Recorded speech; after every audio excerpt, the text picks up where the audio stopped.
नमस्कार, बहुत बहुत स्वागत है आपका मौसम तक चैनल पर। मैं हूं देवेंद्र त्रिपाठी। दोस्तों, 21 नवंबर को भारत में कितना बदल सकता है मौसम, जब एक डब्ल्यूडी आगे निकल रहा है, दूसरी तरफ डिप्रेशन बन रहा है बंगाल की खाड़ी में, और बादल यहां पर सैटेलाइट तस्वीरों में अगर आप देखें तो दक्षिण भारत में बारिश देने वाला है, दक्षिण भारत के तटों से टकराने वाला है। लेकिन इसके प्रभाव से जो बादल हैं वो उड़ीसा, छत्तीसगढ़, झारखंड और पश्चिम बंगाल के तमाम इलाकों के साथ साथ महाराष्ट्र के विदर्भ के ऊपर भी दिखाई दे रहे हैं। इसके अलावा अगर इसके मॉइस्चर की बात करें तो इसके प्रभाव से मॉइस्चर पूर्वी यूपी और पूर्वी मध्य प्रदेश समेत मध्य महाराष्ट्र तक पहुंच रहा है। लेकिन इन बादलों से, ये जो मॉइस्चर यहाँ पर पहुंच रहा है, इन बादलों से यहाँ पर बारिश की उम्मीदें कितनी हैं, ये समझना बहुत ज़रूरी है। और ये सिस्टम अगले 24 घंटों में, 24 से 48 घंटों में डिप्रेशन बन जाएगा और लगातार डिप्रेशन से डीप डिप्रेशन भी बन सकता है। और आगे बढ़ते हुए ये भारत के जो ये तटीय इलाके हैं, इन भागों पर तूफानी बारिश दे सकता है तेज हवाओं के साथ। इसके अलावा उत्तर भारत पर बना जो डब्ल्यूडी था वो आगे निकल गया है, लेकिन कुछ मॉइस्चर अभी भी कैस्पियन सी की तरफ से पाकिस्तान के ऊपर से, आप देखिए राजस्थान के उत्तरी भागों पर, थोड़ा सा हरियाणा पर भी दिखाई दे रहा है और साथ ही पर्वतीय इलाकों पर। और अगला जो डब्ल्यूडी है आप देख सकते हैं वो बहुत ही कमज़ोर सा दिख रहा है, और आगे जब पहुंचेगा उत्तर भारत के पर्वतीय इलाकों पर, उस दौरान इसका जो ट्रैक रहेगा काफ़ी ऊपर रहेगा, तो गिलगित बाल्टिस्तान के ऊपर कुछ प्रभाव दिख सकता है। लेकिन मैदानी इलाकों में या प्लेन्स में, वेस्टर्न हिमालयन रीजन के बहुत कम प्रभाव होने की संभावना है। आइए जानते हैं कहाँ पर बारिश हो सकती है और कहाँ पर कोल्ड वेव जैसी कंडीशन बनेगी। इस समय उत्तरी हवाओं का असर उत्तर भारत के पहाड़ी इलाकों से लेकर मैदानी इलाकों तक, और साथ ही साथ मध्य भारत के कई राज्यों में, कई शहरों में ज़बरदस्त देखने को मिल रहा है। और राजस्थान से लेकर मध्य प्रदेश, महाराष्ट्र के उत्तरी इलाकों, साथ ही साथ उत्तर प्रदेश, बिहार, झारखंड, इन सभी भागों में मिनिमम टेम्परेचर सामान्य से नीचे पहुंच चुका है।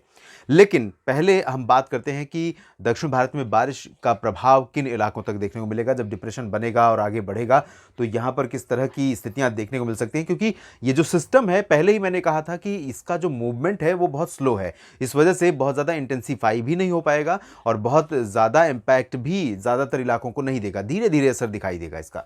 तो यहाँ पर फिलहाल अगले 24 घंटों के दौरान उत्तरी तमिलनाडु के तटीय इलाकों में, साथ ही साथ दक्षिणी आंध्र प्रदेश के तटीय इलाकों में और रायलसीमा में कुछ स्थानों पर मध्यम से तेज वर्षा होने की संभावना रहेगी। कुछ स्थानों पर यहाँ पर भारी वर्षा भी हो सकती है।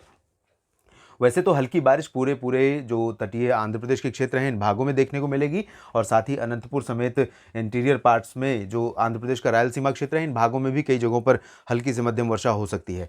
बाकी तमिलनाडु के दक्षिणी भागों में, केरल और कर्नाटक के दक्षिणी आंतरिक इलाकों में कहीं कहीं पर बादल छाएंगे और कहीं कहीं पर लाइट रेन होने की संभावना भी रहेगी। बेंगलुरु में अच्छी बारिश होने के संकेत मिल रहे हैं, और बेंगलुरु में न सिर्फ 21 नवंबर को बल्कि 22 और 23 नवंबर को भी बारिश होने के संकेत हैं, जिससे यहाँ पर सामान्य जनजीवन पर इसका असर पड़ सकता है, इस बारिश का, क्योंकि बारिश के साथ लाइटनिंग, थंडरस्टॉर्म और तेज हवाओं की भी संभावना है इस सिस्टम के प्रभाव से, और ये सिस्टम धीरे धीरे इसी तरह से मूव करेगा।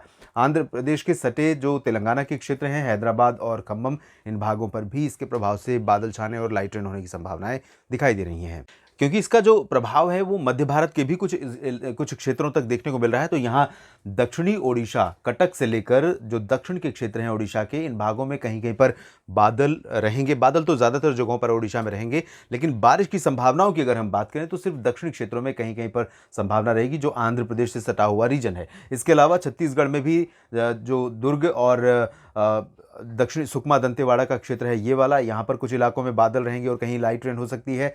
चंद्रपुर में, महाराष्ट्र के विदर्भ के रीजन में और नागपुर के दक्षिणी हिस्सों में कुछ स्थानों पर लाइट रेन होने की संभावना रहेगी।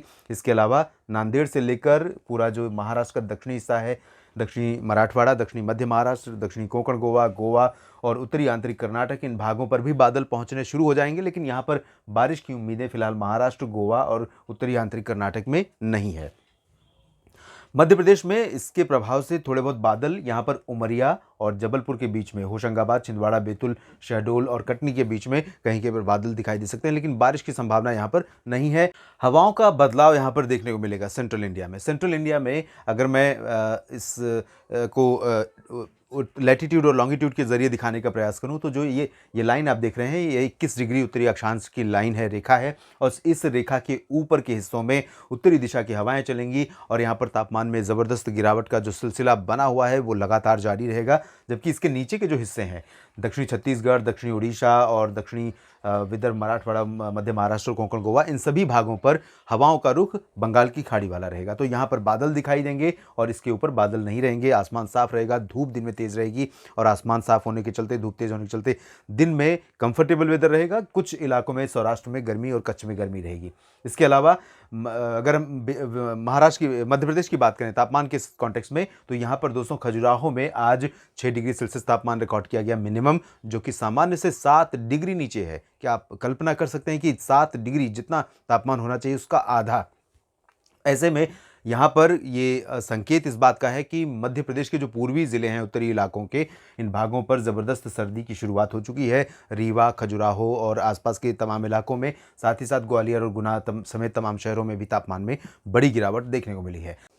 पूर्वी भारत के भागों में बिहार, झारखंड, पश्चिम बंगाल का जो ये हिस्सा है, इन भागों पर दोस्तों कुछ बादल दिखाई देंगे इसी सिस्टम के चलते, जैसे आज दिखाई दे रहे थे, लेकिन बारिश की उम्मीदें इन बादलों से आप ना ही करें तो बेहतर होगा, क्योंकि ये उम्मीद पूरी नहीं होने वाली है। दूसरा परिवर्तन बिहार समेत पूर्वी भारत के क्षेत्रों में ये होगा कि हवाएं आज जो पूर्वी दिशा की बदल कर पश्चिमी चलने लगी हैं, अब ये हवाएं थोड़ा सा और तेज़ हो सकती हैं, और इन हवाओं के बढ़ते ही ये ठंडी हवाएं जैसे ही यहाँ पर बढ़ेंगी तो पटना, वैशाली, गया, भागलपुर, रांची, जमशेदपुर, दुमका, यहाँ तक कि कोलकाता तक में तापमान में गिरावट होगी। मिनिमम टेम्परेचर ज़रूर गिरेगा, इसकी वजह से मौसम यहाँ पर सुबह का ठंडा हो जाएगा, और पूर्वोत्तर भारत में एज यूजुअल वेदर कंडीशन रहेगी, कोई चेंज नहीं होगा। उत्तर प्रदेश के पूर्वी और पश्चिमी भागों में अधिकांश जगहों पर तापमान में क्रमशः गिरावट होने की संभावना, यानी ग्रेजुअल डिक्रीज होगा आने वाले दिनों में।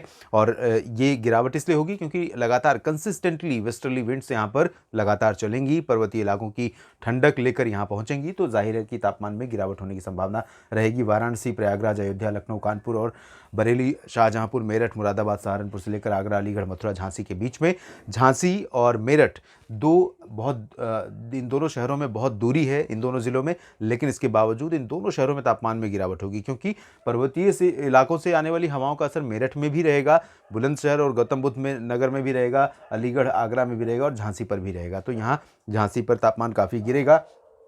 राजस्थान की अगर हम बात करें तो चूरू में सामान्य से 3 डिग्री सेल्सियस, 4 डिग्री सेल्सियस कम तापमान रिकॉर्ड किया जा रहा है। 7 डिग्री आज भी पारा रहा और अनुमान यह है कि कल और गिर सकता है। तो यहाँ पर चूरू, गंगानगर, बीकानेर, बाड़मेर, जैसलमेर, जोधपुर से लेकर जालौर, सिरोही, उदयपुर, भीलवाड़ा समेत अलवर, भरतपुर, झुंझुनू सभी जगहों पर पारा गिरेगा, लेकिन वेदर चेंज नहीं होगा, यानी कि ना तो बादल छाएंगे ना बारिश होगी, क्योंकि अभी ना तो WD जो था उसका असर है और ना ही अगले 2-3 दिनों तक कोई प्रभावशाली WD उत्तर भारत की तरफ बढ़ता हुआ दिखाई दे रहा है। और जो दक्षिण भारत की तरफ सिस्टम आ रहा है या उस दक्षिण भारत को प्रभावित कर रहा है, वो सेंट्रल इंडिया पर नहीं पहुंचेगा, तो न तो MP में असर दिखाई देगा, ना ही गुजरात में और ना ही महाराष्ट्र के भागों पर। MP के पूर्वी भागों पर जरूर थोड़े बादल बन सकते हैं। हरियाणा, पंजाब, दिल्ली में ड्राई और क्लियर वेदर, साथ ही उत्तरी हवाओं का असर, तापमान में बड़ी गिरावट और होगी। और उत्तराखंड, हिमाचल प्रदेश तथा जम्मू कश्मीर में भी क्लियर और ड्राई वेदर के साथ लद्दाख में भी शुष्क मौसम लगातार बना रहेगा। तो यहाँ पर सर्दी बहुत ज़्यादा बढ़ गई है पहाड़ों पर। अगर आप पहाड़ों पर एक बर्फबारी का स्पेल देखने जा रहे हैं, तो अभी आपको बता दें कि अगले 4-5 दिनों तक बर्फबारी का स्पेल नहीं होगा। और अगर फिर भी जाना चाहते हैं सफ़ेद चादर से ढकी पहाड़ियों को देखने, जो नज़ारा है उस नज़ारे का आनंद लेने, तो निश्चित रूप से आप जा सकते हैं, लेकिन ये ध्यान रखना होगा कि मौसम बहुत ज़्यादा ठंडा है प्लेन्स के अकॉर्डिंग। अगर हायर हिल्स पर जाते हैं तो गुलमर्ग, कुलगाम, पहलगाम इन भागों में, और साथ ही साथ कुल्लू मनाली, शिमला और चमोली, उत्तरकाशी समेत तमाम उत्तरी पर्वतीय इलाकों में। फिलहाल इस वीडियो में इतना ही। आप लगातार बने रहिएगा मौसम तक चैनल के साथ। धन्यवाद।